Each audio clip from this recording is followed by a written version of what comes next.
intervienen pectoral, romboides y dorsal ancho. Posición. Es importante que los hombros estén relajados para que los trapecios no se tensionen y las cervicales estén lo más relajadas posibles. Pectoral siempre alto para activar el trabajo sobre el mismo y la espalda muy pegada sobre el banco. Abdomen activado transverso para que las lumbares estén muy juntas, muy pegadas al banco. Posición de los brazos, si nos fijamos, los codos tienen que estar aproximadamente a la altura de nuestro pectoral. Porque si los elevamos en exceso, generamos mucha tensión en los trapecios. Y si los bajamos demasiado, no activamos el pectoral.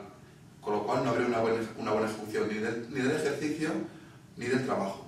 Ahora vamos a hablar de la ejecución de la máquina. Como hemos indicado anteriormente, es una máquina doble positiva. Es decir, hay trabajo concéntrico hacia adelante para trabajar el pectoral y excéntrico hacia atrás para trabajar la espalda, escápulas y dorsal ancho.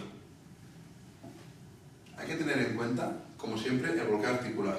Nunca se encajan las articulaciones a la hora de realizar el trabajo de pectoral, y cuando realizamos el trabajo de espalda hay que controlar la posición de nuestros codos, tratando de juntar, eso sí, nuestras escápulas, pero sin elevar nuestros hombros. Recordamos que los trapecios siempre tienen que estar relajados, ¿no? Vamos a tratar de aislar el movimiento, aislar los músculos que estamos trabajando.